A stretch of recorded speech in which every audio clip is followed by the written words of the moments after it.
get my whole stuff. It's tripping.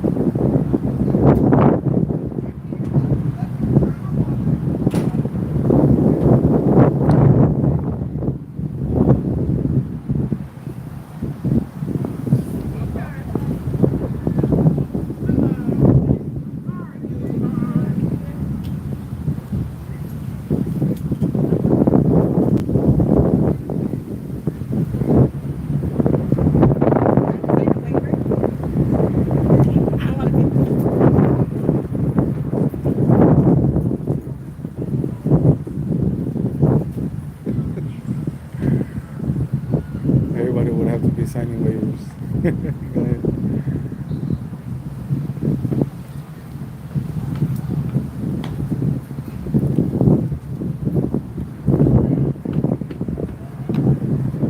What's up, little one? I recognize you. Oh, How you that's doing? you? Yeah. Oh, yeah, that's right. How you doing, mamas?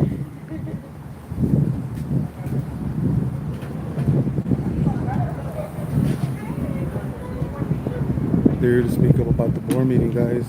We're here about the dressed up meeting, guys.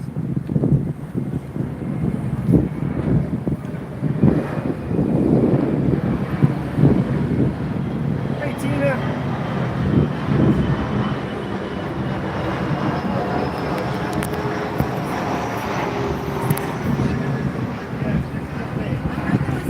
Maria Antoinette. There's Kate. You know Maria Antoinette.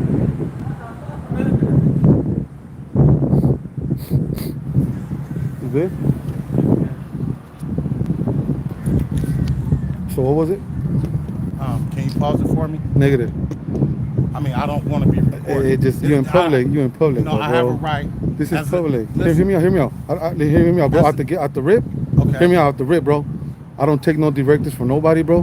Hear me. This is the public. I'm not giving You're not you gonna tell me to pause it. No. You're not I'm gonna saying tell me I to do don't any wanna of be that. recorded. It doesn't make And any. as a citizen, Do I you work have for the that public? right. Do you work As for the a public? citizen, I have that right to ask you not to record me, like you have the right to record Negative. those that want to. There's be no recorded. expectation of privacy in public, bro. There's no expectation of privacy in public. Well, then You know what I guess mean? won't. My camera is not gonna turn off for nobody. I mean, You that's could call the fine. pigs and I'm not gonna turn on my camera. I just asked you to pause. I don't do that. I don't take no deal. I don't even know who are you. I don't even know who are you, man. You walking up to me like I don't even know who are you. Had you paused it, I don't gotta pause nothing. I'm not telling you to pause. I'm not telling you nothing. That's fine. What the hell? See that? What's wrong with guys like that? I'm trying to be respectful over here, guys. What the hell? There's no expectation of privacy in public, bro. Remember that. Come on, man.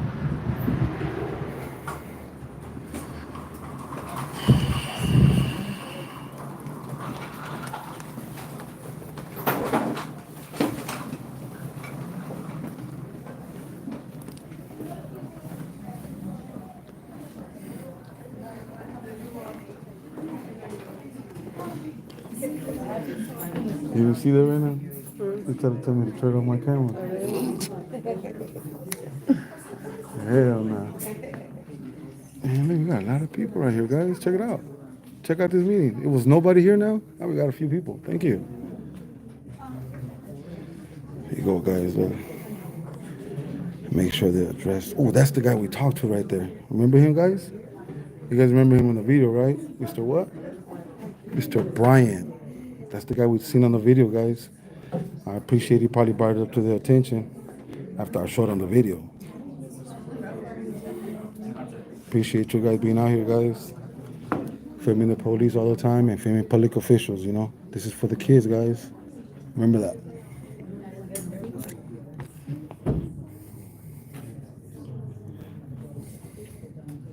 Good evening, it's 5 o'clock p.m. and I'd like to call the May 7th, 2025 regular board of education meeting of the Able Review High School District to order.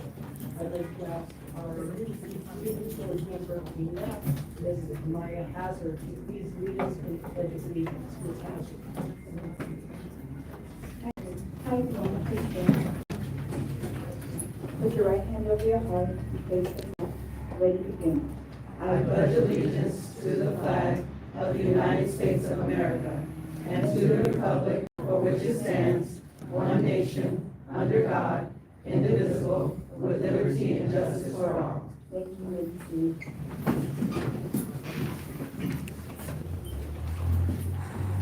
Thank you very much, Ms. Hazard. I would now like to ask Mr. Robert to call the roll. Mr. Robert, please call the roll. Board President, Ms. Margaret Turner Evans. Present. Board Vice President, Dr. Carlos McGee. Present. Board Member, Ms. Joyce Randall. Present. Board Member, Mr. Brandon Myers. Present. Board Member, Mr. Ernesto Castillo. Present. Dr. James Morris. Present. Dr. Bernadette Lucas. Present. Dr. Brian Hawking. Present. Mr. Rafael Guzman. Present. Thank you. Please be informed that Spanish language interpretation is available during this meeting. Ofrecemos interpretación al español durante la junta. Thank you very much, Ms. Zambrano. Moving on to the hearing of the agenda. I hereby approve the agenda with no modifications. Reporting out from this evening's closed session. In closed session, the county administrator took action pursuant to Education Code Section 44954 to release temporary certificated employees from employment identified as employee number 222, 223, and 224, effective at the end of the 24-25 school year, and directed the Assistant Superintendent of Human Resources or designee to send out appropriate legal notices.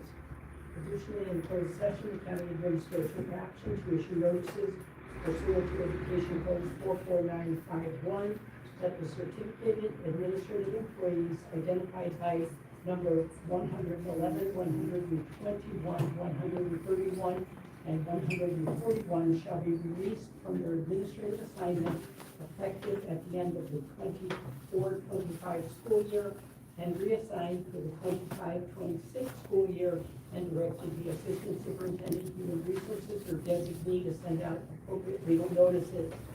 Also in the closed session this evening, the county administrator took action to approve the expulsion case number 202-5001.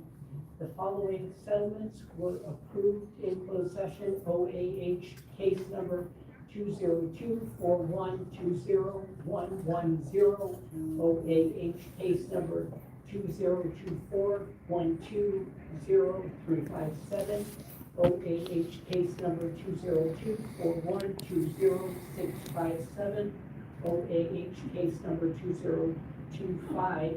202-503-0425, and OAH case number 202-50, OAH case number 2025-030255. Finally, the county administrator took action to reject the following claims.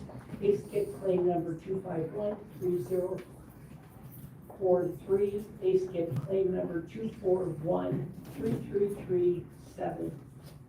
Moving forward with our agenda this evening, we're going to begin with a very, very special introduction.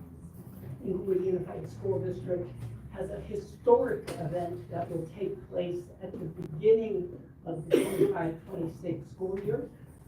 For the very first time in the history of our school district, we'll have a student board member who is a participant and member of the Board of Education. There was a rigorous process. The student who was selected was elected by their peers for their leadership skills, for their amazing ability and dedication to the school district. Inglewood City Council, City Great honor District meeting, guys. We'll actually do a swearing in at our August meeting, because then she will become officially seated. But it is an honor and a pleasure to have Miss Amaya Hazard come to know you.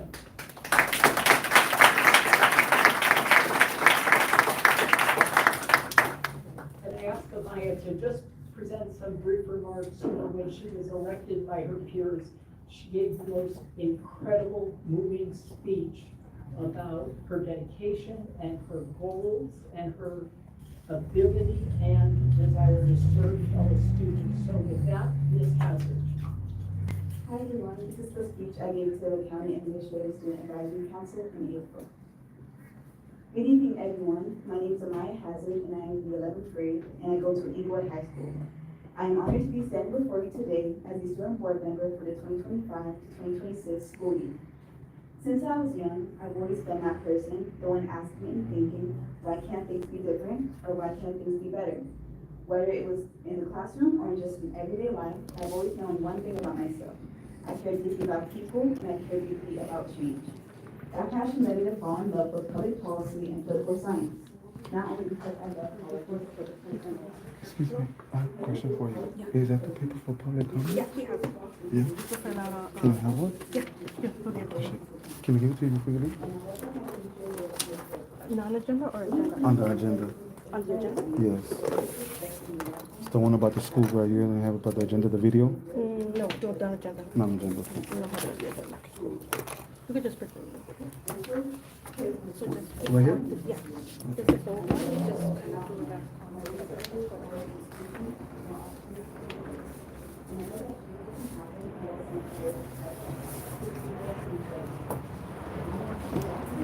Good citizen. Good citizen. Got it. Thank you.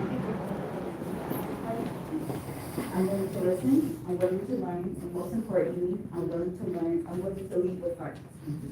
My dream is to one day write policy that changes lives, to sit in rooms where decisions are made, not just for students, but with them. But dreams don't start in government buildings or fancy offices. They start right here. They start in our schools, they start in our communities, they start when someone takes that first step. This is my first step. And I'm not here just to hold this position, I'm here to pour everything that I have into it. To make sure that every student knows that their voice matters, to be the kind of representative who doesn't just speak up, but fights, advocates, and acts on what students need. Because when I look around this meeting, the County Administrative Student Advisory Council meeting, I don't just see students, I see future leaders, future change makers, future voices that deserve to be heard. And I am ready to represent, ready to serve, and ready to begin the first chapter of the change I want to spend my life creating.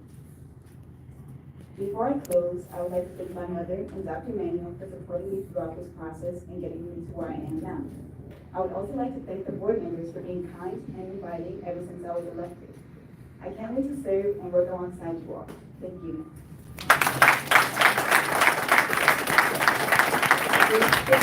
Board members have any questions they wanted to ask, I'll turn it over to President Evans. You can come back to the podium if you don't like to come in. Speech, Amaya. I got to meet you last week, and I was very pleased. Your demeanor, you're just such a marvelous young lady. Board members, do you have any questions for Amaya right now? You told us why you were doing it, so you've already answered our questions in your speech. So I just want to congratulate you, and I look forward to working with you, or we look forward to working with you as a student board member. Thank you. Thank you so much, Amaya. And moving on the agenda, we're going to have a presentation by board member Ernesto Castillo on the Women's Law Mentorship Program. It's been an incredible opportunity for students throughout the district. Mr. Castillo. Thank you, Dr. Morrison. Thank you, President Evans, for allowing me to make this presentation. I promise I'll be brief, but I want to make sure I talk about this amazing program. So much work has gone into it. So many law school volunteers and our teachers and our principals have been helping to make this possible. So I just want to share the joy that we had the past couple of years. This photo is really special because those students performed on the Oscar stage with Becky G, and they decided to find out more about being entertainment lawyers. So that was our first event we had here. So thank you so much, Dr. Lucas, for being there and supporting this program. Next slide. So our mission was empowering girls Eagle Unified to explore careers in law and leadership by building confidence, connections, and a sense of purpose. And here we have photos from one of our events at the Wellness Center. Bullshit. Next slide. The program matched students one-on-one with loyal law school mentors. There were monthly mentorship sessions, Yeah, kids are getting workshops, bullied. panels, and law-related field That's trips. crazy. They could spend We all that focus money on all on those career programs, exposure, but confidence, kids are getting and bullied. academics. That's crazy. So representation changes futures. When our girls see successful women in law who look like them, they realize they belong to them. And the photo in the bottom is a panel we had with law professor Catherine Pratt, and we're doing a briefing session with our own. Real quick on why representation matters. Only 2% of lawyers are Latina and only 2% are Black women, but drastically underrepresented in law. Even fewer come from Inglewood's communities like Inglewood. Mentorship boosts academic success, confidence, and leadership skills.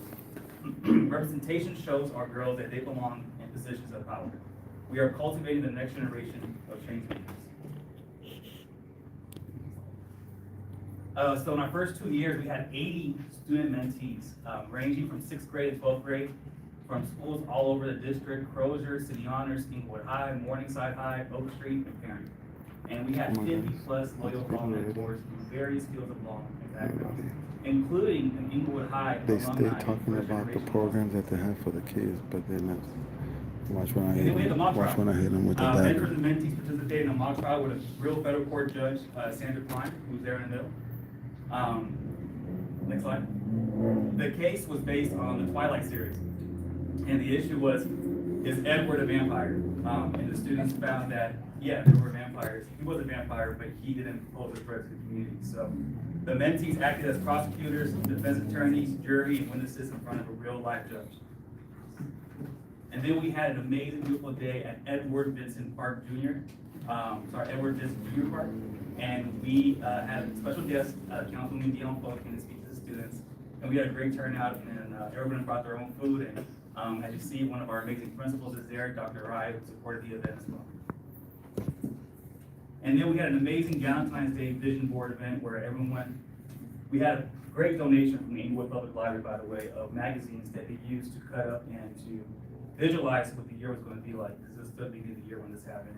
And I think that was probably the best event because they really got a chance to talk to each other and talk about goals and plans they had beyond high school. So yeah, as I mentioned, the mentees and mentors discussed their 2025 goals and create that vision together. And after creating vision boards, the girls visualized their goals through an exercise, a reading exercise led by our City Honors Superstar, Kenya. And then she's amazing. And one of the other events I want to highlight is we had a Halloween pumpkin painting event at the LMU Bluff. Beautiful campus, and thank you to Upward Bound for hosting it. And as the last slide, huge thank you to Loyola Law Women's Law Association, our own, the Heads Up Foundation that sponsored a couple events, LMU Upward Bound, who has been hosting a couple events as well, our amazing principals who are here as well, who have helped share the program with their students. Ms. Macias and Ms. Williams are amazing counselors who make sure that students were aware of the program and showed up. Dr. Lucas and Dr. Morris, who I took some of your weekends, but they came by and they were supportive of the program, so I really appreciate that. Again, Councilwoman Dion Falk for coming and supporting. Our student leader, Patrick Cruz, who's here today, for always making sure that the flyers are up at the schools. And our Assembly Member Tina McKinner's office for supporting in person and providing certificates for special mentees and mentors. Thank you.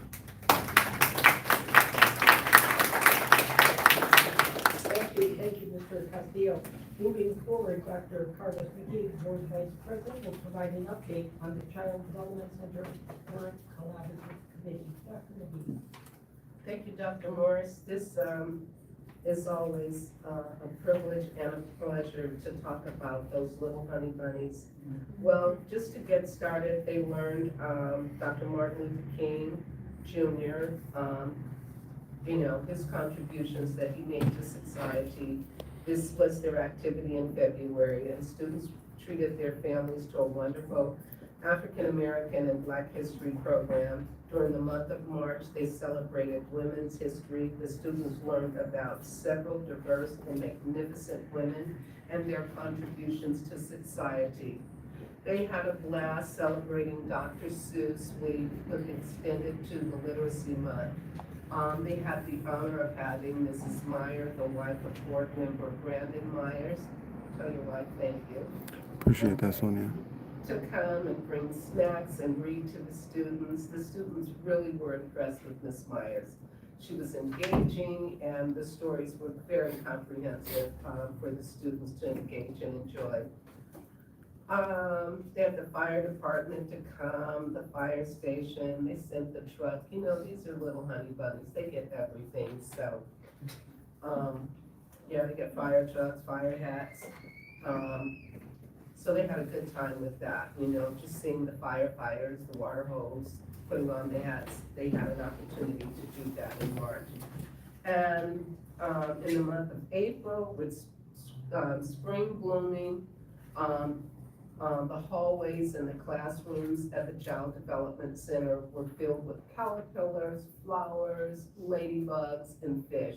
The students are learning about the metamorphosis, and they are watching live caterpillars transform, and they are currently entering the seventh phase of development.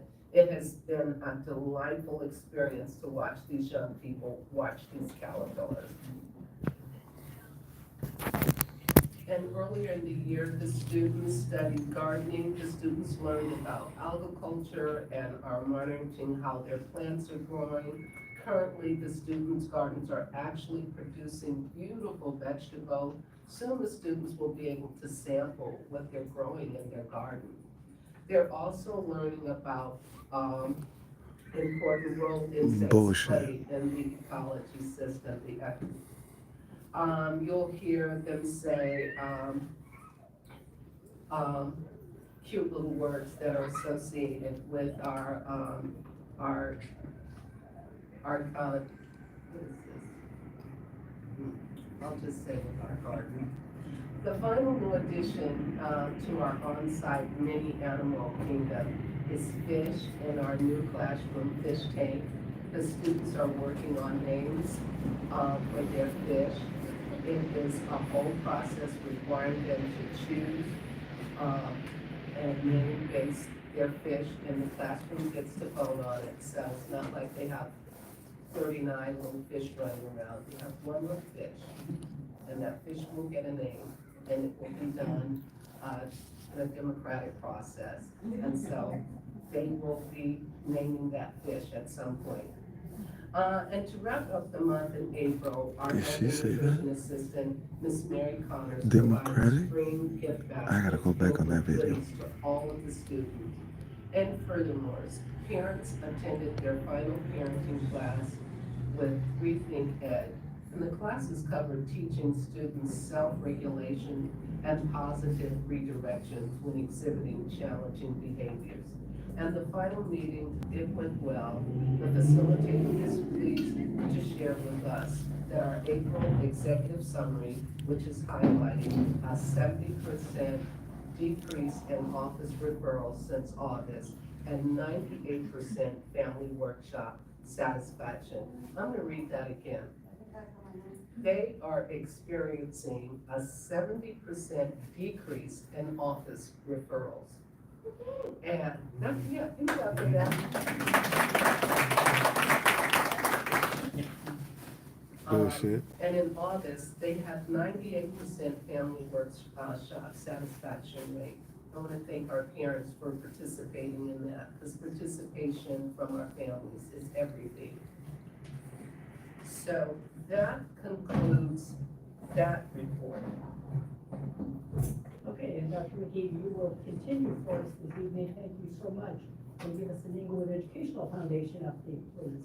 I will give you the Inglewood Educational Foundation for the month of, year to date, we have spent $250,000 or more on the district.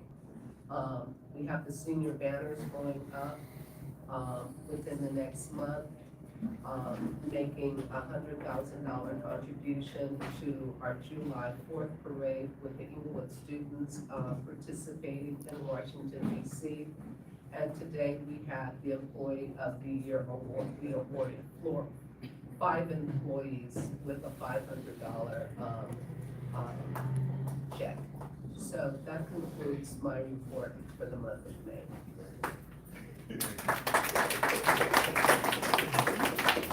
And that is a lot. Moving on our agenda, our board member, Mr. Brandon Myers, who represents the board on the Los Angeles County School Trustees Association, commonly called Lockstep, will present a report. Mr. Myers.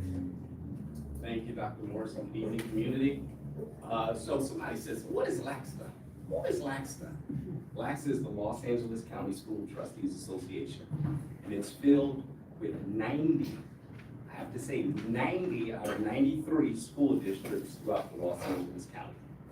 So our goal, meeting every month, is to indulge in trainings, gather information, as well as network amongst each other. And so this month's presentation was focused on my favorite, education workforce housing. So I want to commend Mr. Greg Francis from CSBA, who is the Senior Project Manager for Education Workforce Housing. He did an amazing job. Myself, as well as Dr. Morris and Jordan Miles, we attended a workforce housing seminar back, I believe, in last April. And CSBA, which is the California School Board Association, they presented this workforce housing presentation of the significance of how it can benefit each district around the state. So people say, what is workforce housing, right? What is it? Education housing for certified as well as classified staff. So when we look at why do we need it? For recruiting and retention, we need staff. However, we don't want our staff living an hour, 2 hours away and even have to fight through traffic just to get to teach our beautiful babies. So how do we do it? How do we do it is we bond together as a community, we create this synergy, this conversation, and we also tackle down these elected officials to start lining up the road.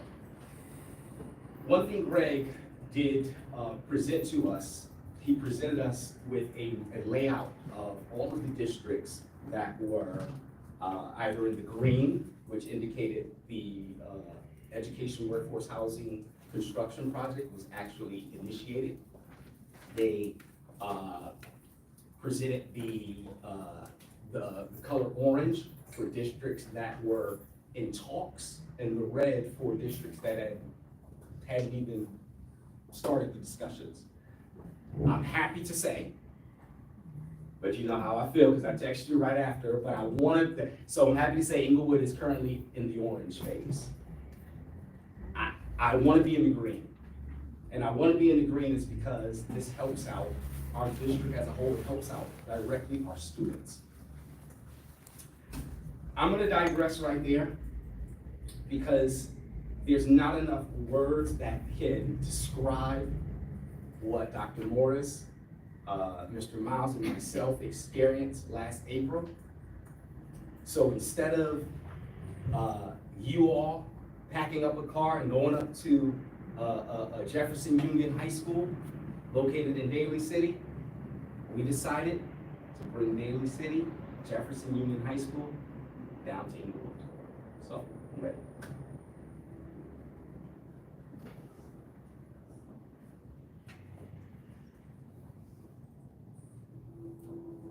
With the skyrocketing cost of living and widespread teacher shortages sweeping the nation, school districts are being forced to get creative with how they retain and recruit qualified staff.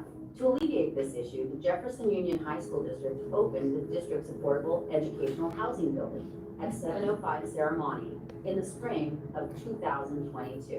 One of the first in the nation, this newly constructed 122-unit apartment community is exclusively available to our faculty and staff.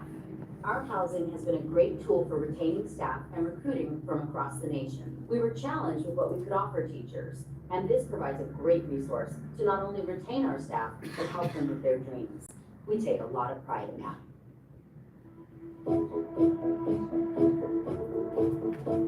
The main goal of the project is to reduce turnover and to make us more competitive. And how could we make it more affordable for our teachers and staff to live and work in our area so that our students can have teachers that stay year after year and can have a stable environment. And really with the staff housing, it just shows how devoted they are to recruiting and retaining. That alone just makes Jefferson unique because they're one of the first in the country. Oh, that is bullshit, guys. That Jefferson High School District is building housing for teachers. That will be a great help, especially with my finances. We wanted stability for our students.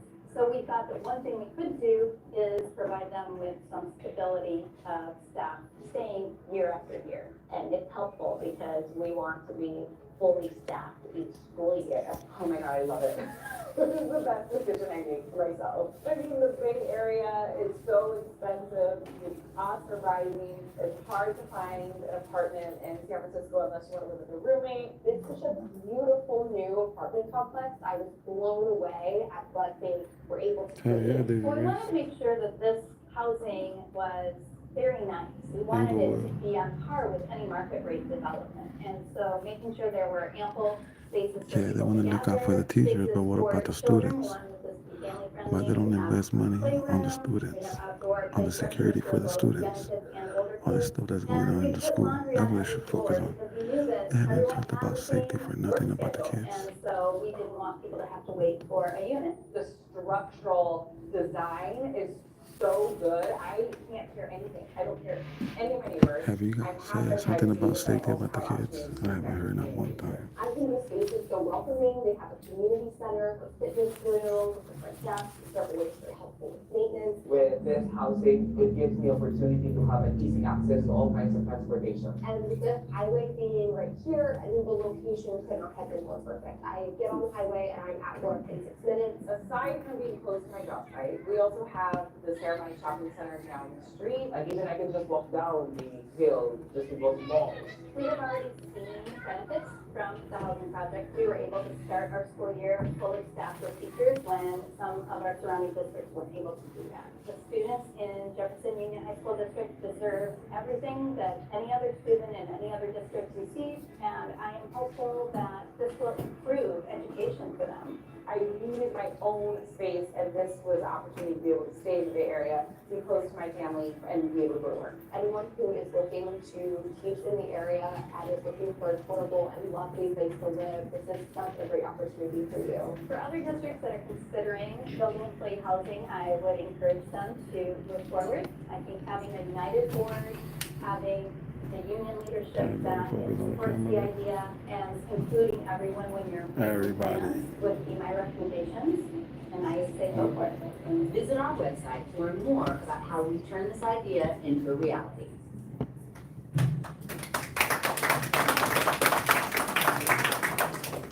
Yes, that's all, folks. Great job. Yeah, and thank you, Mr. Mayor, because it really is about having that vision and then turning the vision into reality. So thank you so much. We will continue this evening with our esteemed Assistant Superintendent of Educational Services, Dr. Bernadette Lucas, will provide an update on student achievement, attendance, and wellness. Oftentimes at the board meeting, we do a lot of talk about business items and what's happening with facilities and construction.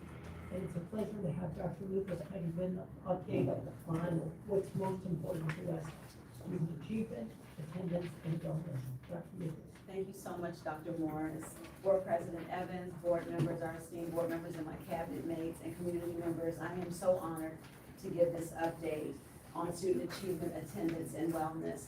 I do want to focus on the title of the presentation. We are centering our students above all else. They are our reason why. They are the reason we do every single thing we do. And that stays very front of mind for all of us, every single division. This update is on teaching and leading for learning, wellness, and impact. I'm ready, Sabah. So a quick overview. Oh, I'm sorry. Okay. Oh, you like to do it yourself. A quick overview of the agenda. The welcome, of course. A quick review of our theory of action, which is critical to how the work is done here in the district. How are attendance, ELA, math, how are they going? I'll give a quick update on social emotional, and then the next steps based on that, which I share with you this evening. So I want to start with this notion of our collective power. At the beginning of the school year, Dr. Morris reminded us of 3 very essential habits of mind or approaches to our work, one of which was our collective power and what we can do as a team.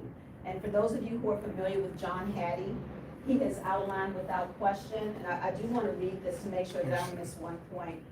Collective efficacy means a group's shared belief in its ability to organize and execute Unrelevant the to what they actions should be needed here to about, achieve a guys. specific goal. And John Hattie, who is an esteemed educational researcher, shared this belief, collective efficacy, right here, is has a predictive rate of student achievement of greater than Wait till I 3 jump on the times mic. the next 3 most important predictors, which include motivation and concentration, persistence, And the and mom is here, the engagement. student, If we guys. all take a second to think about what that means, our belief in our ability to get this done for students, it has a profound impact on how we approach our work. I also want to call out, before I get to how we roll out collective efficacy and ensure that our colleagues feel that sense of effort together in getting a job done, that we know collective efficacy works in this district because, once again, I'm going to highlight the fact that the collective work of every single employee in this district led to a score of 6 in pupil achievement.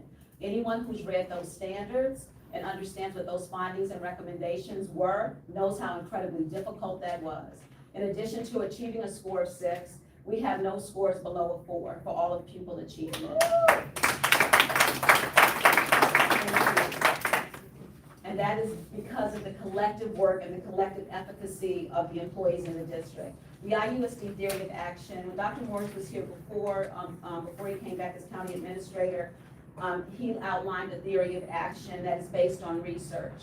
And without going over every line, because I have a limited amount of time to present to you, these elements in the IUSD Inglewood Unified Theory of Action are absolutely critical to ensuring and bringing about student achievement. They are, and they are important to read out loud because I'll be talking about them later. That you have a robust curriculum based on standards, right? Tier 1 instruction, excellent Tier 1 instruction, and when you implement Tier 1 instruction well, you will reach at least 80% of students. And so let's go back to collective efficacy. If you believe that, if you know that you can do that, you will roll out a curriculum that meets the needs of all students, and there's some pieces to that I'll talk about later. In addition to that, we have clear instructional practices based on research that, again, are well implemented throughout the organization. That professional development is aligned with those instructional practices. In other words, teachers, I can go on, all ITA members, receive professional development that supports them in rolling out the curriculum and instructional practices. That in addition to professional development, staff has coaching. There's no good professional development without strong coaching. Every single person in here who's working or has a hobby or is endeavoring in anything needs a coach, whether that coach be informal or formal. Assessments, that we have a robust assessment system that measures that curriculum. That is misaligned to the curriculum, but we have an assessment program that is aligned to the scope and sequence of our instructional program. I'm very proud to say that the work of our advisor, Nina Atutoa of Assessment and Instructional Technology, has worked very hard with ITA and IMA members to ensure that that calendar was co-created with our colleagues. Intervention for students so that when they need that additional support, be it to bring them up to grade level standards, or be it that they are already mastering grade level standards and they need enrichment, that students are getting that intervention. Oftentimes people think of intervention as the student is struggling, but it also means when a student meets standards and needs to be pushed or challenged even more, that they get that support, because one of the ways we lose students is if they're meeting that standard and then they don't get that additional piece that they need. Collaboration. That colleagues and professionals are collaborating around the work. I have never in my career seen a successful school, classroom, or educational organization that was not built on strong collaboration. I've not seen it, and the research supports my experience. And then lastly, but not least, certainly not least, administrative leadership. Second only to the classroom teacher in terms of an individual's impact on student learning. Stay tuned for my public comment, guys. Principals, please stand.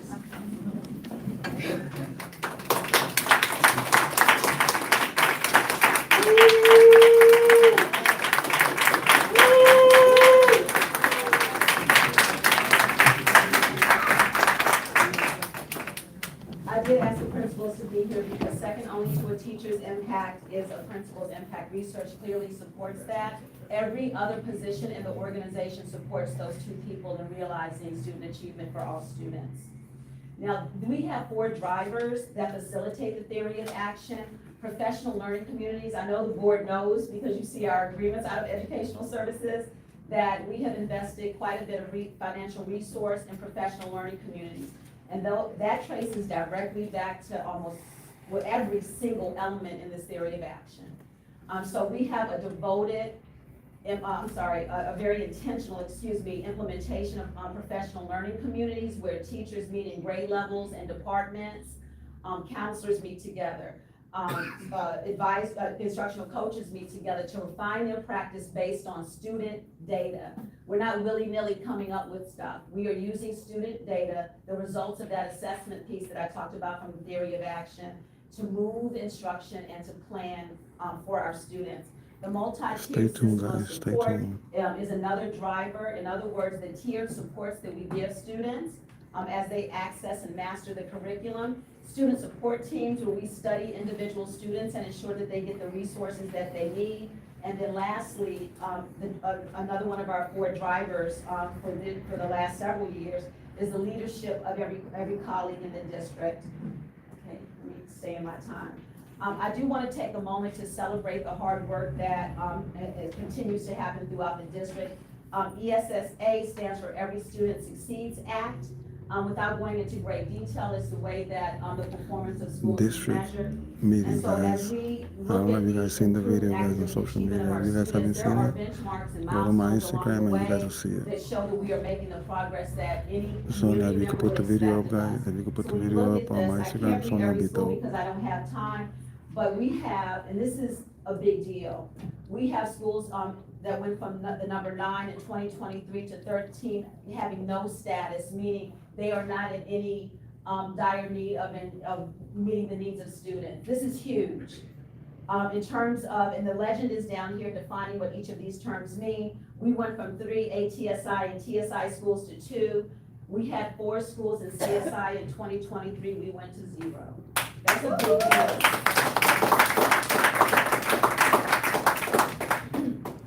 These are milestones on our way to improved student achievement. California Dashboard 2023 versus 2024.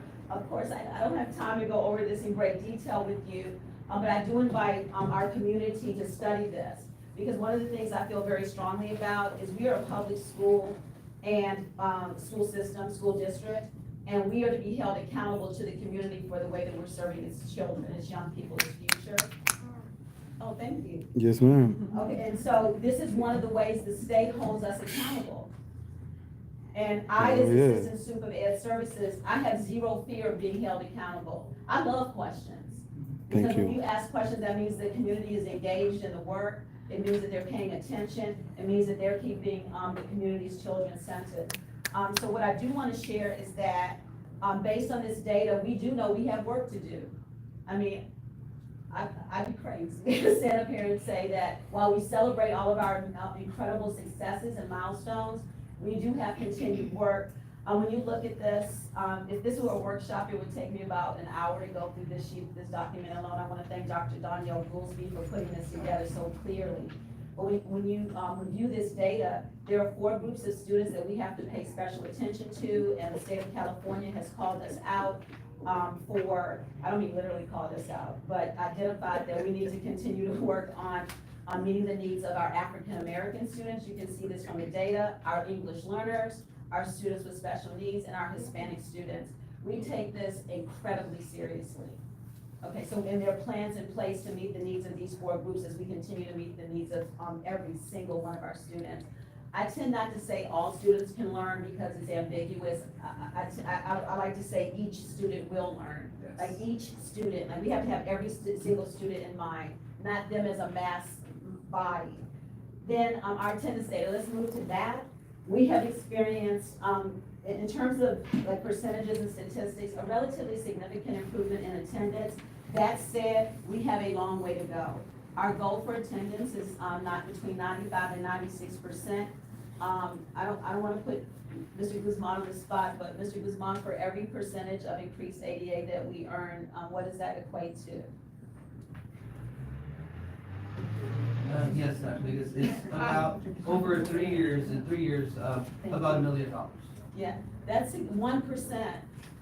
Importantly, in addition to the fiscal impact of improved attendance, the most, the reason for all of this is that the more the Appreciate that, students are in Sonia. school, the more they learn, the more they master standards, the more they access their futures. So attendance is a critical metric for us. Stay tuned for and the we've public been comment, incredibly guys. I focused can't on wait it. till I go out there for the public Okay, comment. I have to hurry up, I'm sorry. This next slide, our DIBELS data. So Dr. Morris piloted with the support of Dr. Hosea James, CKLA last school year. All schools, all UTK-8 schools rolled out this year. And one of our metrics for assessing the impact of this program that's highly rated program based on the science of reading is DIBELS. And so when you look at this data, and DIBELS is an assessment that our youngest students take to assess their proficiency in reading, all the elements of reading. Unfortunately, I don't have the time to go through all of those elements, but suffice it to say that it's a research-based assessment that many, many districts use, and it's based out of the University of Oregon. And so when you look at if you look up at the top left, we're looking at grade K and grade 1. So these are our youngest, amongst our youngest students who have only ever known this program in most of our schools. And you see the growth in them already from the beginning of the year benchmark to the middle of the year benchmark. So this is evidence, this is another milestone that shows that this program is working, because we see the growth from the beginning of the year to the middle of the year. Our end of the year data won't be out until the end of May, beginning of June, and I'll be happy to include that in the board report. If you look at this legend down next to the chart at the bottom right, you can see in grades 2 through 5, the benchmark changes. If you see words per minute, VOY, that stands for beginning of the year, words per minute, April, progress monitoring, and words per minute, WPM, end of year. Okay, so those are the benchmarks that students are expected to achieve in order to meet standard. So you might ask yourself, okay, I'm looking at grade 2, grade 3, grade 4, and grade 4 in particular, and their increased scores don't seem to align to grades K and 2. But when you think about the history of the program implementation and our story, these are the students that didn't have this program when they were young, learning the fundamentals of reading based on the science of reading. So this is not unexpected. And you can see, let's take grade 2. Stay tuned, the beginning guys. of the year, they were They just supposed want to to read get you 49 guys words bored, per but minute. stay tuned, guys. By April, it jumps to 86 words per minute, so there's a significant increase. Public comments I about want to to come be up. clear, we're not saying that we don't have the expectation that our students won't meet these benchmarks. We do, we absolutely do. Public comments And work coming up, toward guys. that. What I'm saying is that we're seeing the impact of students who started their academic careers with the program compared to those who did not. And knowing that, now that we know that second, third, fourth, and fifth, well, fifth is, they're on par. What do we need to do with second, third, and fourth grade? It goes back to our theory of action, using those interventions, collaborative teamwork where teachers are planning based on student data, so on and so forth. So interim assessments are based on our state testing. So our IABs, or our interim assessment blocks, are predictive, or should be predictive of CAS. So when you look at this for grades, for most of our grades, you'll see that students experience a significant increase in our internal assessments. That's something to be incredibly proud of. When you look at our elementary grades, all the way through to our middle grades, they have the same assessment over time, so it's comparing oranges to oranges. When you look at our high school assessments, you'll notice that the high schoolers are taking different assessments. I appreciate you guys tapping into my live, So it just helps guys. you contextualize Appreciate the it. data. And again, I'm sorry, I don't have more time. I feel like I'm rushing, but I want to be mindful of our time. Okay, moving on. If we're looking at English learners, we can see the growth in our English learners from the beginning of the year. They don't do until exactly now. my point. They don't do On the nothing. left. They just On the yappity right, yap, yappity yap, We're yappity looking at yap. our That's how they African do it. American students, and we did call these populations of students out because I shared toward the beginning of the presentation that we have 4 focus groups of students, and we believe strongly in accountability. So we wanted to be transparent about how those 2 groups are looking in terms of the data that's rolling out. Again, this is English language arts. If we move on to math, We have our interim assessment blocks again, one also obviously based on our SBAC and our California state test. What's up, Jackie? Want to pause here What's so up, everyone people? can take a peek, What's and you up, can see Megan? the growth between the beginning of the year and the I told you middle guys I of was the gonna come to the spring. meeting, guys. And this is Oh, something to celebrate. I can't wait till I The jump on that question will mic right come when we get there. I our cannot CAS wait. results, because again, IABs are supposed to be predictive of CAS. If they are, we have a lot to look forward to. But I have something to say about that I hope I get to in a little bit. Math data review, English learners and African American students, just so you have that information right in front of you. And you can see again from the beginning of the year to the middle of the year, we are seeing It probably growth. doesn't change These are on your objective neck of the assessments, woods. again, that But on are this side, bro, aligned with, social media is so SBAC or our powerful that state test. we gotta make a change, bro. Okay, And this our is the English best way, learners transparency. are obviously a focus group of ours, and you can see our year-over-year comparison of how they're doing with their summative LPACs and the number of students who are being reclassified. This is huge. I thought I would get applause here.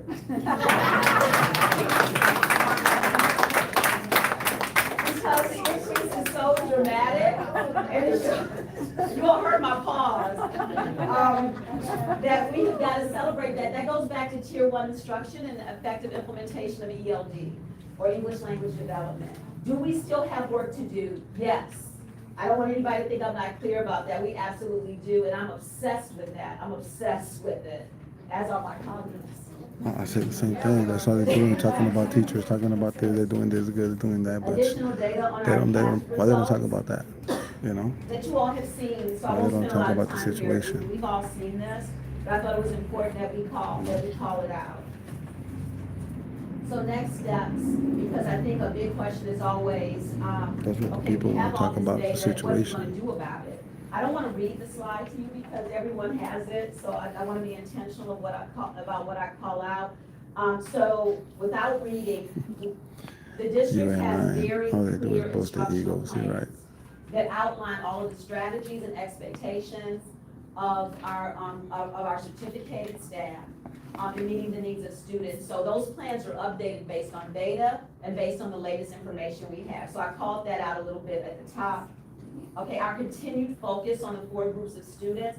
And someone might be thinking, you have students who don't fall in any of those 4 groups, what about them? Every student in this district is our priority. I want to be clear about that. But when you see a group of students who is struggling more than another group of students, it's like someone in your family. Would you say, okay, this person is sick, so I'm not going to give this person medicine because a healthy person doesn't need the medicine? That's right. Thank you. So you give people what they need. You meet them where they are. That's what equity means versus equality. That's what inclusion means versus, I know we're not, but I'm saying equity. Our continued focus on attendance, okay? Our differentiated support of the schools. Each school is different, just like each student is different, just like each staff member is different. So educational services, I'm gonna ask Ed Services to please stand. Let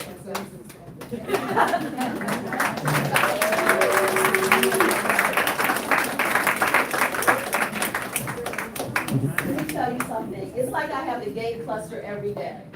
This is such a phenomenal team of human beings that work themselves to the bone to ensure that our schools have the best support possible. I can't say enough about all of my colleagues. Continuing on, our LCAP is based on the collective needs of all of our students. And the dollars that we spend in support of our students are outlined in that incredibly important document. Dr. Danielle Goolsby deserves to be called out for her ridiculously incredible work on that.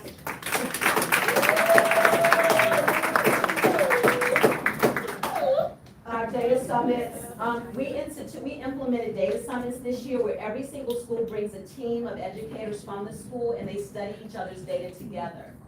I would like you all to imagine our community, to imagine a bunch of educators coming into community, studying each other's data, giving each other feedback, holding each other accountable, asking each other questions.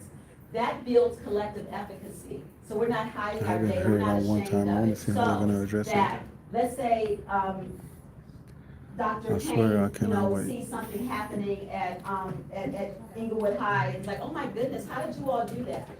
Explain that to me. we might want to implement that. So it tears down the walls of shame and isolation and siloism, so that we're working on all of this work together and holding each other accountable together. Learning walks, educators visiting each other's classrooms, not just the assistant super ed services visiting classrooms. That's different. That's not collective efficacy. That's big sister coming in to check on things. My goal is for my colleagues, my certificated colleagues, to hold themselves accountable. Not for me to do that. They don't need me to do that. I'm doing it, but,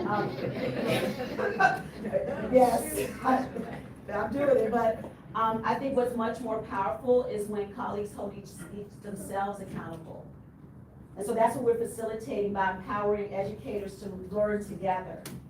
I really want to highlight this. We're implementing a social emotional screener next year and a bona fide social emotional curriculum, because our students have so many needs, so that it's not haphazard how our students are getting wellness support.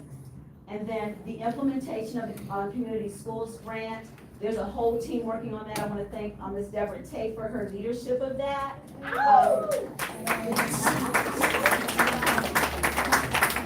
And that community support is the kind of thing that bolsters the theory of action, because students are getting what they need at every single level. We're meeting families and students where they're at. In conclusion, because I think I've taken, I'm like almost afraid to look at Dr. Morris, because I've taken a little bit too much time. I want to share this, and I submit this to you humbly. It's one of the great blessings of my life to have served in this position, both professionally and personally.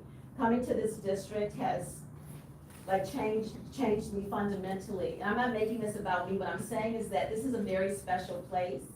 I've worked with incredibly special people, and that group of special people has brought results. It's one thing to say, oh, you're so great, you're so great. It's another thing to say, you're so great because of results that I can point to and use those results to motivate our continued growth.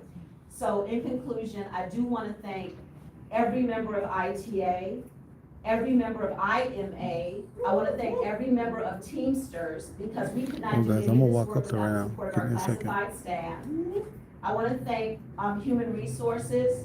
I want to thank Business Services. I want to thank the County Administrator's Office.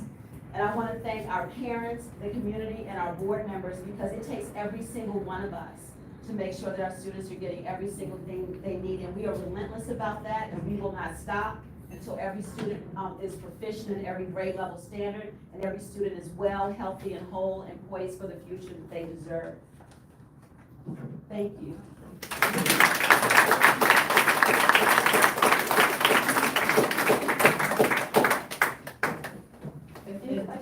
And Dr. Lucas, before I turn it over to the board president, I want to thank you.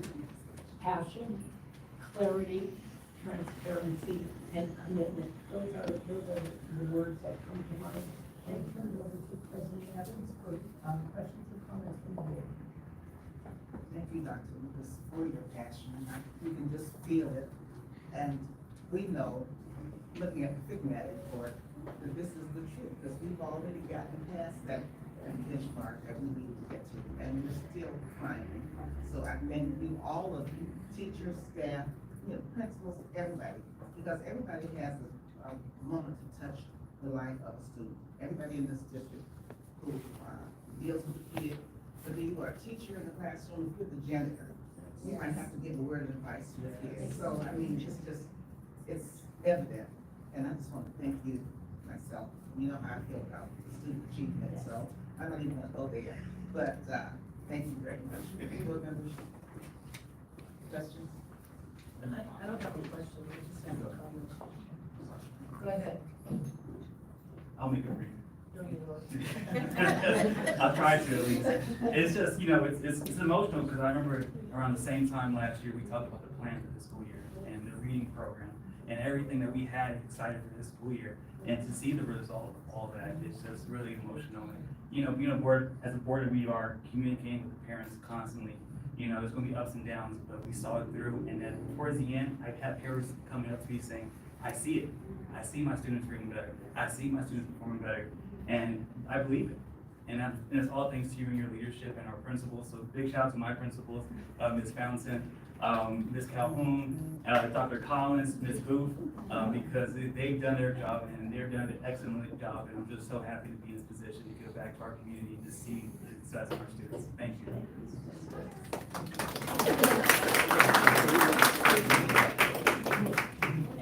That was long. Shout outs to Sarah. Dr. Kane in the house. All right. No, Dr. Lucas, amazing presentation. Thank you so much. Dedication, dedication, dedication. That's what you got. So thank you. Appreciate it. Dr. Lucas. Yes, ma'am. I almost cried to figure out report when I read it. You presented the results, and this is going to be 1 point movement in 2 years. I'm like, she's a chief academic officer. She has a doctorate in this. You said, don't worry. I'm like, 1 point in 2 years, you said, don't worry. And I kept reading, you said, don't worry.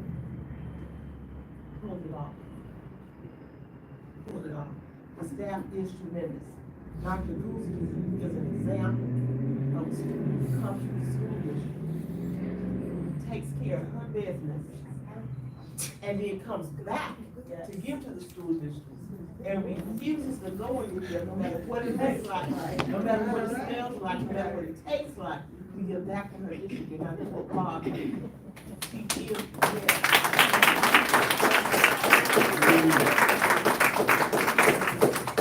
Your staff is tremendous, and for the RFEFs, the reclassified fluid proficient, I was so stunned I couldn't respond. To go from 42 to 155, that is a tremendous work.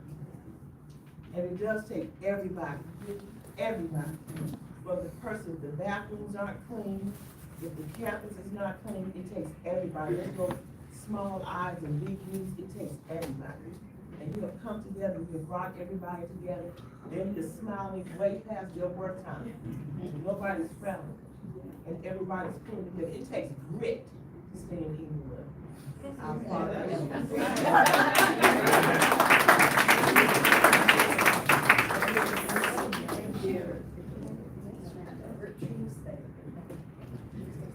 Are you guys finished?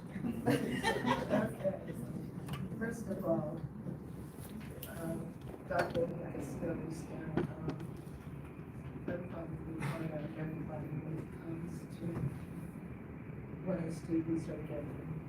I love the fact that I always say, students first, because if you put our students first in everything that you do, you'll never go wrong.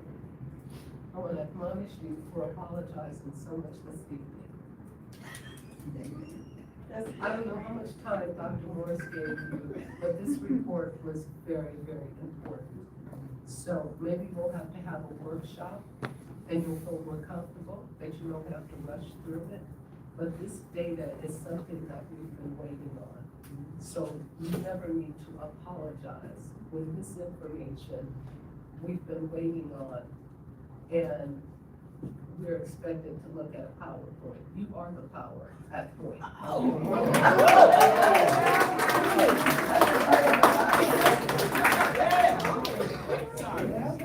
So yes, this is my first members. We're giving a shout out. Their principals and my principals are here. Let's do it. Ms. Fred, you know.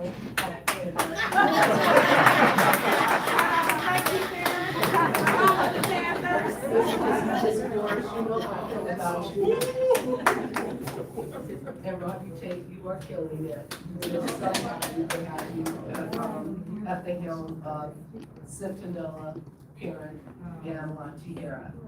And I'm just overjoyed for the team. Often we have to take it for the team. But when the team is taking it with us, you see the results. So I commend you and your team this evening. Thank you so much. Ms. Green.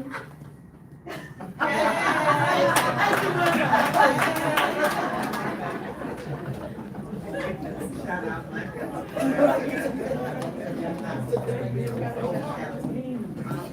announce that this is my administrator of the year.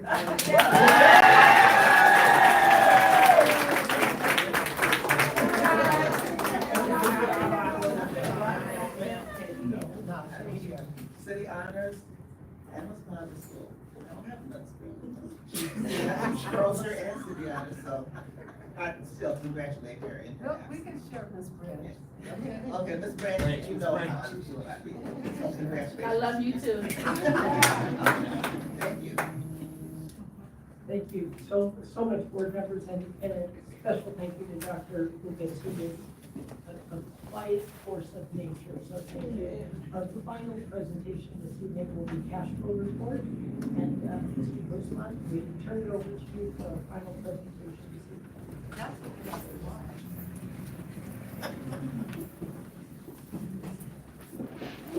All right, well, it's hard to follow that. I will try. So, you want to know if you have enough cash for it?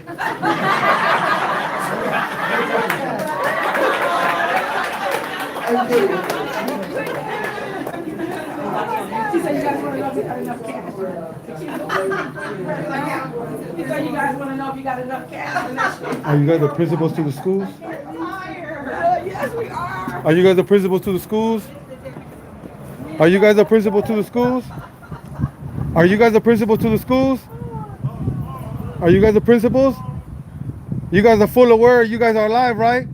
Y'all gonna make the community look like that? You guys don't want to hear about the video? Because it didn't happen to you, huh? Because your kids don't come around here, huh? Sick ass.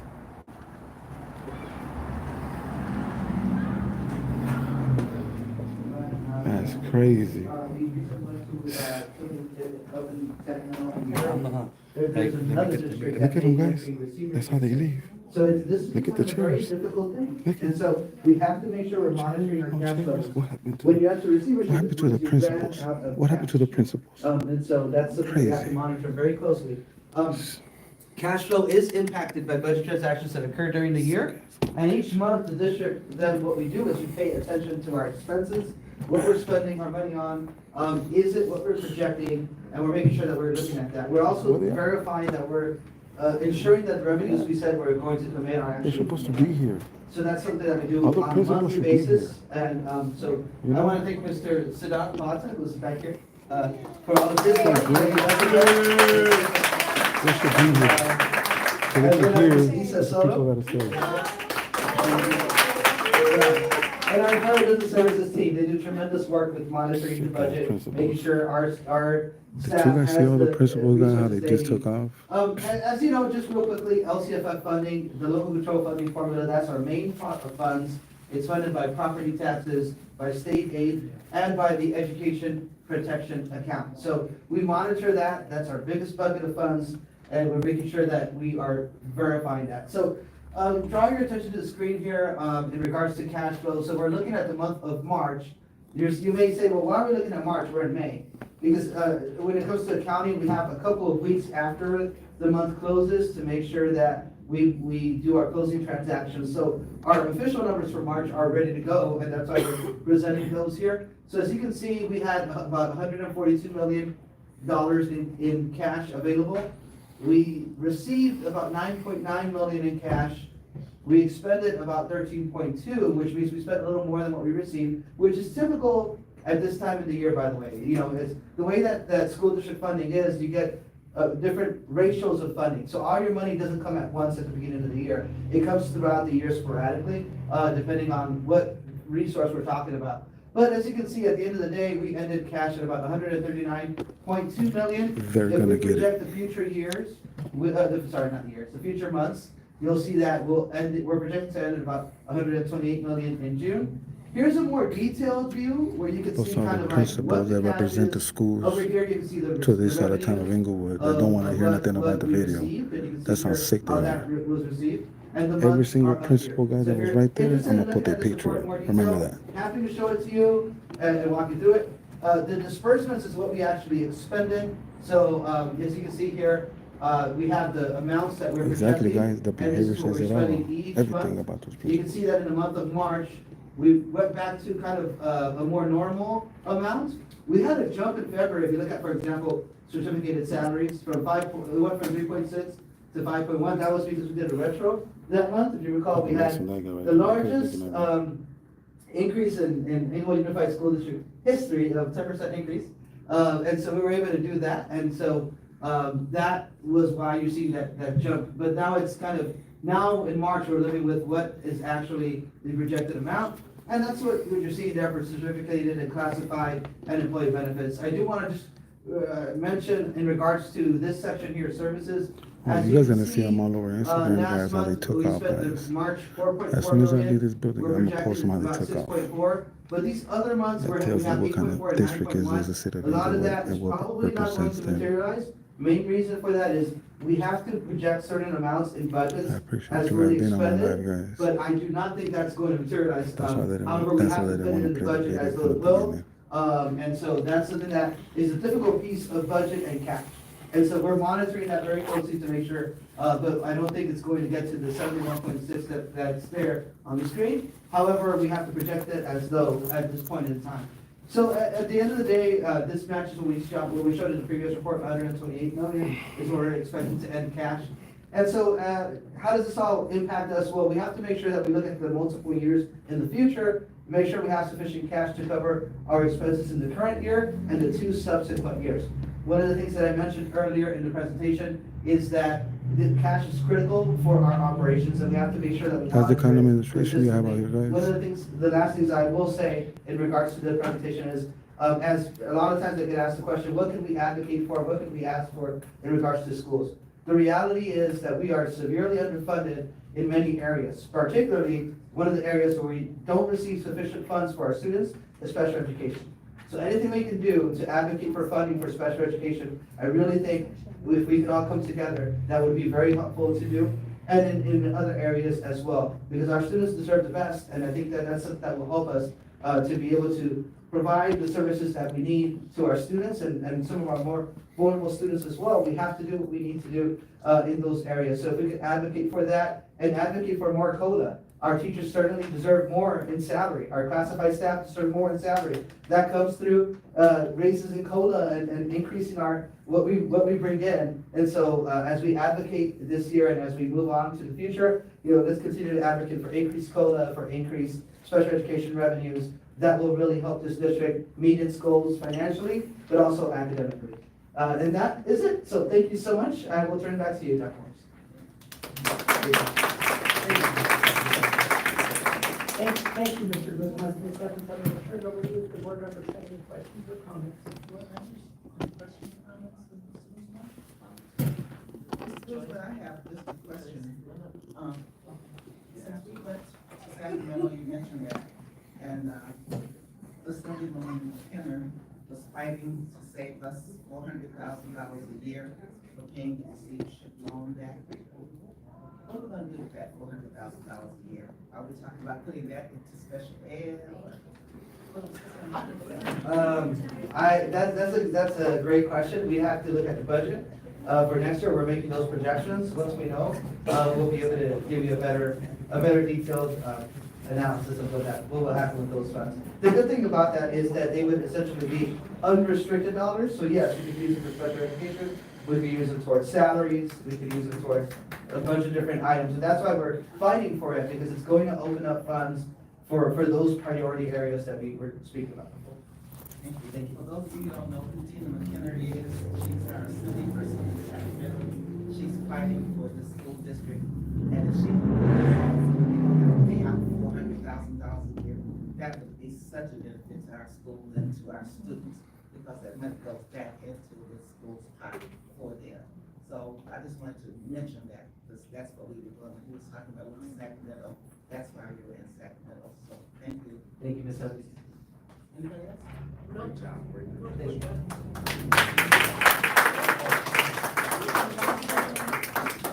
I agree with our board president on Tina McKenna. Tina McKenna was my treasurer in my first campaign, and she is a woman of integrity and great passion for this community. And when she couldn't pull off the first thing that she wanted to do, I knew she would not let it go until she was able to do something with this community, because this is where she lives. So I'm very, very happy that she continues to do that. And I'm very, very happy that we have a fiscal advisor that does not let go. Thank you so much, Dr. Guzman. Very good. I'm in love with my husband. So, thank you very much. We're going to move on to public comments on agenda items and non-agenda items. Providing opportunity for the public to address the county administrator and board of education on agenda and non-agenda items. A public comment card must be completed and submitted to Mr. Cisak, who's stationed at the back of the board meeting room prior to the beginning of the public comment period. Members of the public who wish to speak about an item on the posted agenda must indicate the number on the public comment card. 3 minutes will be allotted to each speaker and a maximum of 30 minutes for public comment on agenda and non-agenda items. If public comment cards exceed 10 cards per section, the time allowed may be reduced to hear from more speakers. Speaker conduct that is disruptive, defamatory, or impedes the orderly conduct of the meeting is not allowed. At the discretion of the presiding officer, anyone who disrupts, disturbs, or impedes the orderly conduct of the meeting will be required to exit the meeting room. The guidelines for public comments are in accordance with board bylaw 9323. The Brown Act does not permit board members, county administrator, or staff to respond to public comments. Ms. Zambrano, do we have public comments this evening? Yes, we do, Dr. Morris. Tonight, we're starting with public comments on agenda items. The first public comment is from Mr. John Hughes. Mr. Hughes, please come to the podium to address your public comments on agenda items. You have 3 minutes. You may begin. Yes, good evening to the county administrator, to the board, to the cabinet, and to the illustrious community of Inglewood, which I am a part. I'm here today as the ITA president to speak regarding the certificated roster, as well as some of the presentations that we saw, regarding the achievements, which are commendable. And I just first of all would like to thank the teachers for persevering, for being persistent, and being perfect for our children. I think it's necessary for us to realize in Teacher Appreciation Week that the appreciation for our teachers should be reflected on a daily basis. We've come through a lot with this district. We've been through a lot, and we're still here. As Council member Randall said, it takes grit, it takes toughness, and I think our teachers are that. We have to really embrace the notion that, as I've said many times, the most important relationship in an educational system is teacher and student, because we have to have learning. Having said that, our leadership should be reflective of those qualities. It should be reflective of that relationship. We have to make sure that our students are at the center of it. Our students are the essence of excellence. Our students are every reason for all of us coming together. And if we keep that in the proper alignment, we won't look at data, we won't look at obstacles, we won't look at any of that. Excellence just comes out. If you're teaching, you don't have to worry about a state assessment. You don't have to worry about it, because it's going to come out. If you're drawing the best of students, and that is the focus, you don't have to deal with a lot of the curveballs or distractions that exist. So we want the focus to be on students. That has to begin with keeping them safe.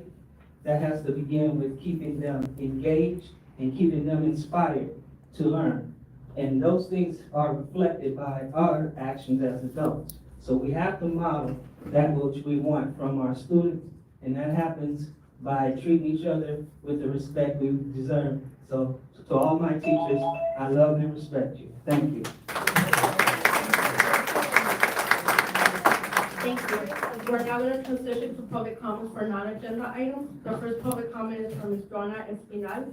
Ms. Espinal, please come to the podium to address the public comments on non-agenda items. You have 3 minutes.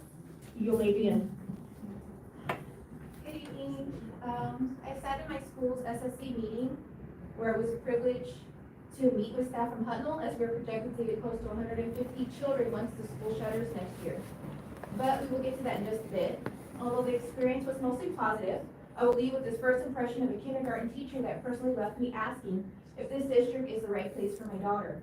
I asked about the new curriculum and questioned its effectiveness in teaching fundamental skills.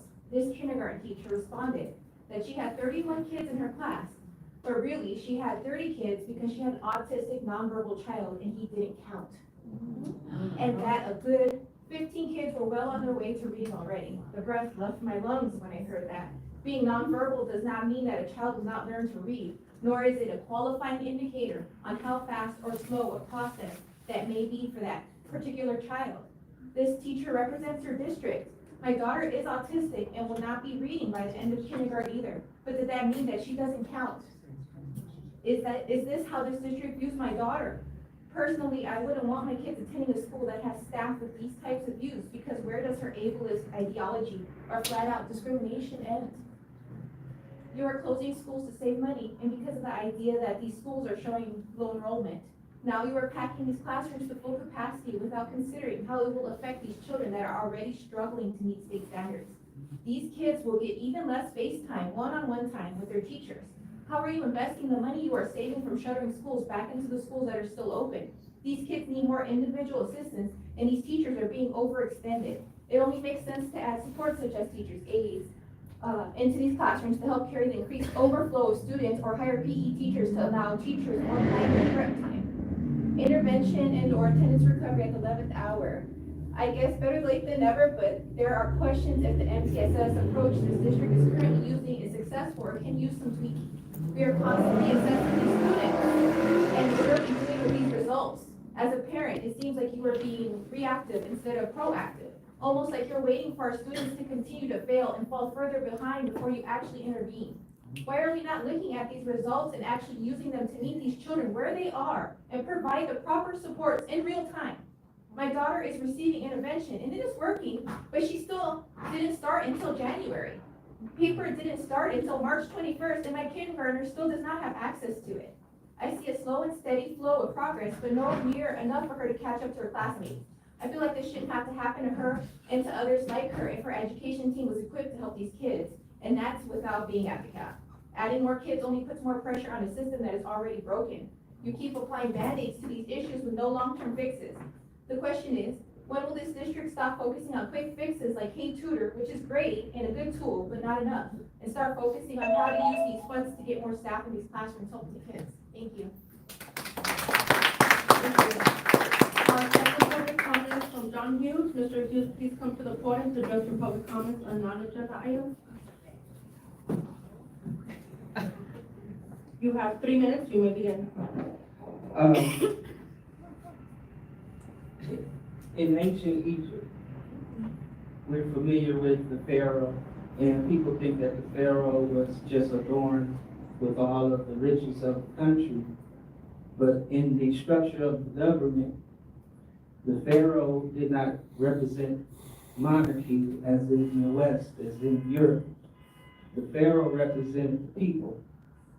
And the people's interest is what led to Pharaoh and his decision, or her decision.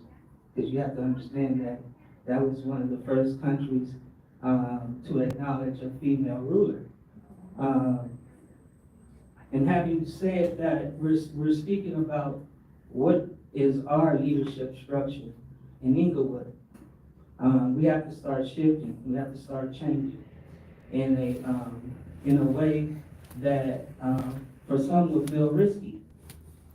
For some will feel like a departure from what is norm or normal. But that departure to me is necessary. We're in different times. We have different students with different needs. And we can't abandon the core principle of education, the core of education, similar to what the previous speaker said, for peripheral things. You know, it's quicker, it's easier, it's more comfortable, but is it better? See, we have to start dealing with what's best for our students. So I think what's best for our students is putting in place and committing the resources where they need to be to, again, promote the learning that we just saw on the dashboard. You know, there's data, but then there's data that needs to be sanitized as well.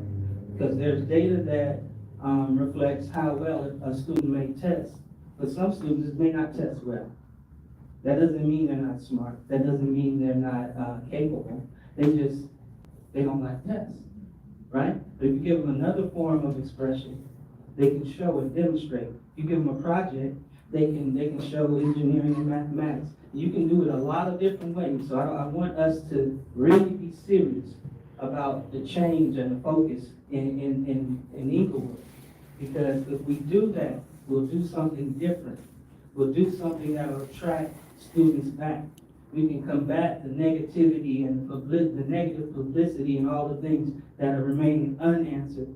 We can combat that with our effort and demonstrate who we are. On these marquees around the city, I'm coming up next right now, guys. we should see them in action. But we see What's a lot up, of Pedro adults, Lira? What's up, my but we boy? don't see our students. If you want our students back, show them.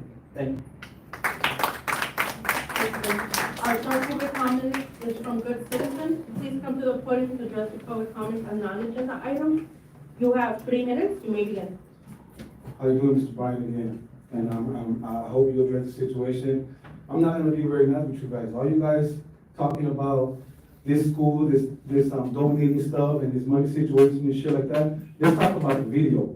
The video that's surfacing about the little kid in the restroom. That's what we should talk about. I'm pretty sure you guys probably seen the video already. And Mr. Bryan, like you said, you wanted to delete the video, you accomplished that. But a lot of people seen it. I hit about 180,000 before you decided to delete it. Or whatever you're supposed to do, Mr. Bryan, you guys accomplished it. You know, but the good thing about it is that so many people shared it that it's already out there. And it's your school district, bro, Inglewood. I don't like to come to school district meetings. I don't really like to do this because you guys are the ones that gotta make a change for our community. I really don't like to do this shit. But when you have principles like that, walking out from a public meeting, that they gotta hear the people because they work for the people. They walked out of this because they don't wanna hear you guys no more. They just wanna hear that, oh, everything was good, everything was good. We have a mother out here of that child that was bullied in that restroom. What you guys are gonna do about it? What you guys are gonna do about it? We the people wanna see what you guys are gonna do about it. Who we gonna hold accountable? Since there's no young man wanna talk about accountability, let's see what y'all are gonna do about it.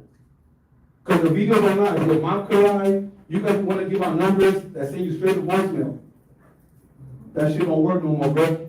It's all about transparency. The people is tired of this. There's a lot of stuff going on. There's a lot more videos that I got going on in the city from restrooms, from kids. I don't think that's the police side your city gonna have. You guys wanna talk about the kids, protect the kids. Make it about the kids. You guys wanna talk about it? Be about it. Don't just come out and say all this, no matter what you want people want to hear. Nah. Say what it is. Protect the kids, man. You guys are gonna see a lot of people out here talking about the situation. Because when this happened, it touched a lot of people. And I hope when you guys see the video, I hope it touched all you guys. And I hope that people understand when you guys see the video, I hope you guys understand that. Thank you very much. I don't know a lot of time. You guys have seen it a lot. All of it is the same. Thank you.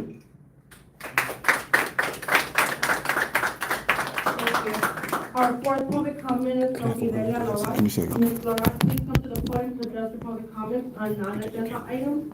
Take your camera, let's go. I'm gonna go outside. I wanna say something. You have 3 minutes. Give me a second. Let me hear this. I wanna hear public comment, bro. When I come to the meeting, I always come with an agenda in my mind. But the one thing I do remember all the time is Ms. Franklin. You can have your speech. It's a freedom of speech, bro. It's a freedom of speech, bro. People could warn me and they could tell me. Charles, about here. Our teachers are been there are so dedicated. We have teachers that really care. They are there because they care.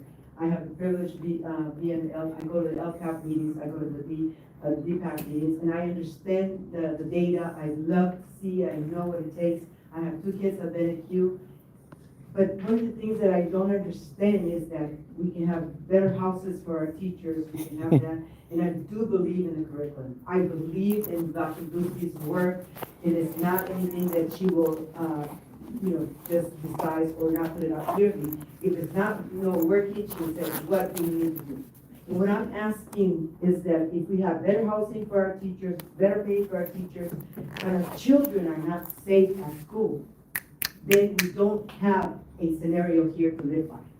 And it really, to me, is, I've been asking since the beginning of the school year, we need to look at our ratio of counselors to students. We don't have enough counselors to deal with the problems and with the needs of our children. We do not have security in our campus that I can say, my children are safe. My children may not be safe. He wanted to, because but there are 999. either other children that are upset and we're not dealing with their needs, and or other parents angry that come into the building. So we need to look at that. What I'm asking is, let's talk, let's get together. We have spent another 24, 25 school year, and we have not accomplished the fact that our students are not safe in our campuses. We ask for somebody at the door, make sure the parents, some parents are angry. We are all humans and we're upset, but they should not pass our gate when our children are coming into our schools.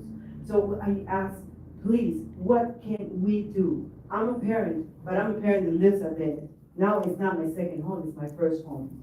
Because I want to ensure that the children there, where my children went and now my grandchildren, is a place where I can proudly say, my kids go to Bennett Q and Inglewood.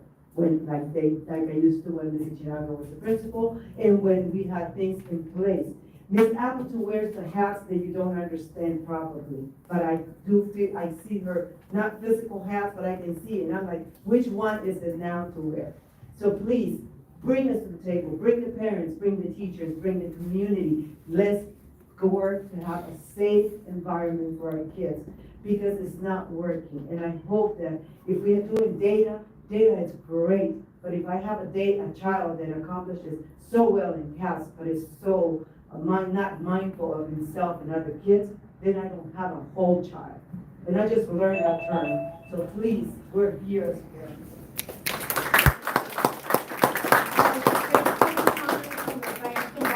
Mr. Brown, please come to the podium to address the public comments on non-agenda items. You have 3 minutes. You may begin. Thank you. Thank you so much for listening to me last week about the podium. It still didn't change. We can't see you in the back. So I would hope that we do move that over. Now, I would like to address one of the comments that were made last week, because apparently someone misunderstood me. That a system is sometimes a failure does not mean we should look at the children as individual failures. So I hope you misunderstood it. Now I've corrected that. When the children don't have the tools they need and they fail, it is not the child's fault. Every single child here deserves an education. And I will tell you, it was sick, sad, and pathetic the first time I came here was because there were not textbooks for some 25 plus years. I'm thrilled that we have textbooks now. So there have been accomplishments. But I will tell you that when the money comes back from the state, I hope it is retired against the bill that we owe the state, because we, the taxpayers, were kind of misled on so many ways. Audit. And that money should come to us. I will also tell you that I'm thrilled to death that at least one school is going to have some great field trips. But you know what? Some of you haven't made the field trip less than 3 miles outside of town. So I'm going to ask you to cross the freeway and go to the Centinela Adobe and discover that maybe it would be exciting to know that most of us are here because of the efforts of a man from Inglewood. Do you know that Jesse Unruh lived near Circle Park, and he gave us the Civil Rights Amendment of California 5 years before the U.S. Amendment? You would learn that. There's a lot to learn, June 8th is our barbecue. And before I move on from the happy cheeries, I'm gonna tell you, I sure as lightning hope that was not bull. Every child needs to know that they are safe. Thank you. I know a 17-year-old that I'm trying to encourage to go to college. He's probably one of the brightest young men I have ever met in my life, and I've known some. But he was bullied in the 2nd grade and is scared to death to go to a classroom. My next door neighbor went to Monroe. Teacher, nor the nurse, ever called. I looked in that girl's eyes and said, "What happened to you?" A young man had hit her in the head with a padlock. She ended up with surgery. He was never punished. And guess what? She, like the girl we heard about today, was suspended. That should never happen. Thank you. Thank you, Ms. Lozano. We're going to now move on to approval of action items, Human Resources Division, items 9A1 through 9A6. Ms. Lozano? That bullshit, guys. Bullshit. Hey, guys,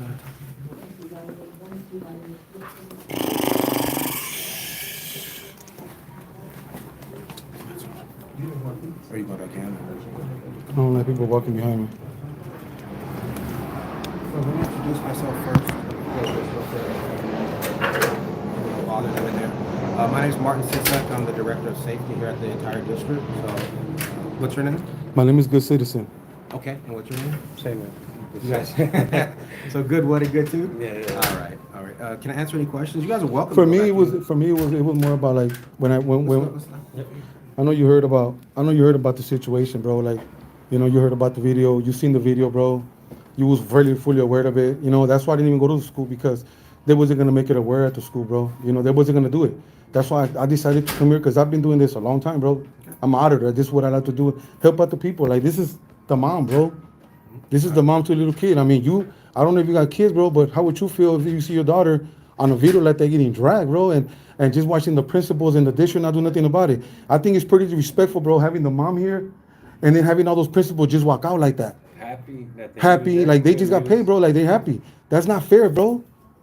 Like that makes us parents, bro, frustrated. Would you like to go to my office and we can talk to mom? Mom, would you like to go talk? After a week? Well, The thing about it is if they talk about it as a community. They called me from the school yesterday to tell me that to bring my daughter in to get a statement. Why didn't they get the statement that same day that everything happened? And they didn't call me to tell me that she was bleeding. They just called me to tell me, oh, she got in a fight. That video is not a fight. It's clearly not a fight.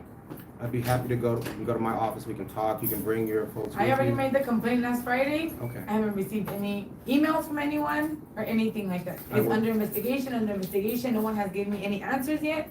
My daughter is at home right now. My triplets, they're triplets. They're at home right now because I don't want to take them to school. I took 2 of them to school on Thursday, and they were making fun of them because of their sister getting beat up. You can clearly see that there's so much noise in that restroom. Where's the security? You guys are saying you guys get millions and millions of dollars to do this, to do that. Where's security? And it wasn't like 3, 4 o'clock when everyone's gone home. It was at from 2:25 to 2:40 that they just had gone out of school. This is where we get frustrated, bro. And it's not the first time that I went to complain. I went to the U.S. the Inglewood police to make a report. The school police, they have the report. I have the report. They said that they got in contact with the vice principal, the principal, and a year and a half later, and this happens. It's not the first time. My older son was getting bullied. I had to take him to the hospital for a 72-hour hold. Were you guys aware of that? He told the school psychologist that he wanted to drink. It's on record, bro. It's on paper, himself. Nothing was done.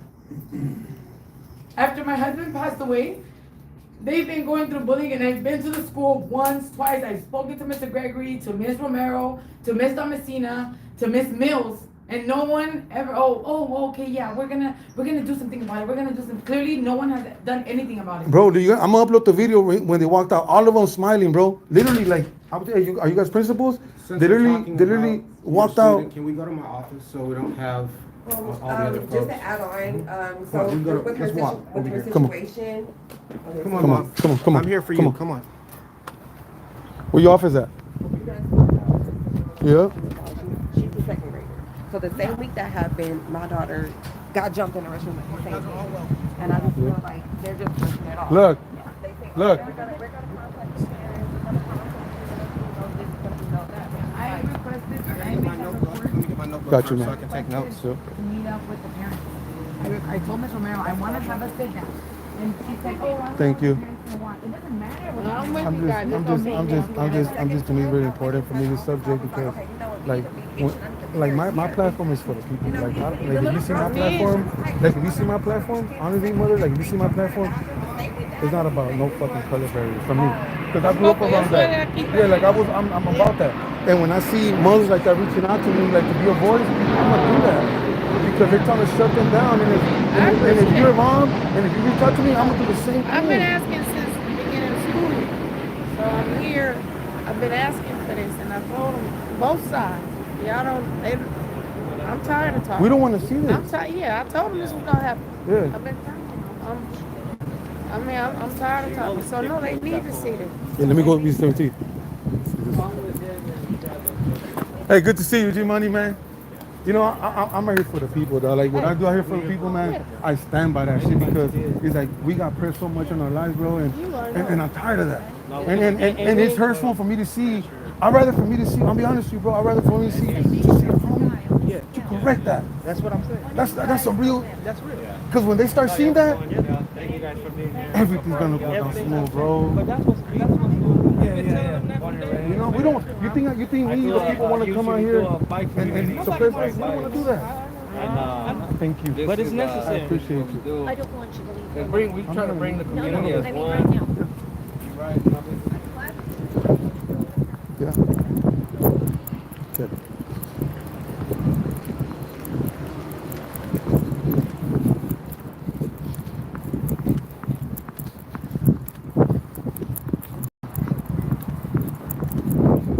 Going to the office over here, guys. Give me just a second.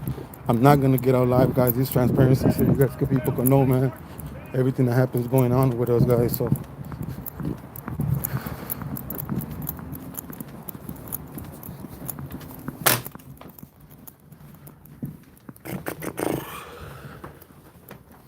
I appreciate you bringing us on, man. I appreciate you bringing the moms, bro, and hearing them out, bro, on the different. I'm good standing up. Okay, what is your other friend coming? Oh no, he's over there talking to the guy. Okay. We good. All right, so Mom, I'm gonna take some notes. Of course, I have been made aware of what's going on, but I don't have all the details. One of my roles here at the district is to try to help parents figure out our K-12 system so that we can get the right support to you and your student. That's part of my title. I didn't introduce myself. My name is Martin. I did over there, but not here. My name is Martin Sisak. I'm the Director of Safety and Student Support. So that student support piece is what we're doing here right now. So I can try to support you guys the best way possible. Okay, and as a district, we can try to figure this out the best way possible. I think it's only fair for the mom. Like, I mean, they want to put their kids in school, bro. Like, and I think it's only the correct way to go about it. They want to bring their kids to school, you know. But I think it's the school responsibility to even that's not the only school around. You know what I mean? And I think the mom will be a lot more like better for them to move the student to another school. You know what I mean? But we don't want them to just be like, oh, we're gonna move them to somewhere far out of their convenience. I don't think that's fair. You know what I mean? Well, let me hear from Mom. Let me hear from Mom first. I definitely want you here. Mom, you want him here? Yeah, hell yeah. Yes, I want you here to support her. But let me hear from you. What is it that you're looking to do next? What is your next step? I'm looking into you guys doing something about the kids that did that to my daughters, because it was not only one of them, they're twin sisters, and the other one was also in that video. The other one was also making sure that her sister beat up my daughter, and it's not only with Alondra, it's with the other two triplets. They did it before. I have the report. I just came to pick it up yesterday. Felina printed out for me, and she left it for me so I can pick it up and have the report from that date, from December 8th, 2023. Okay, so Hey guys, I'm gonna end my live, guys. I'm gonna tap in with you guys, but I'm gonna end my live, guys.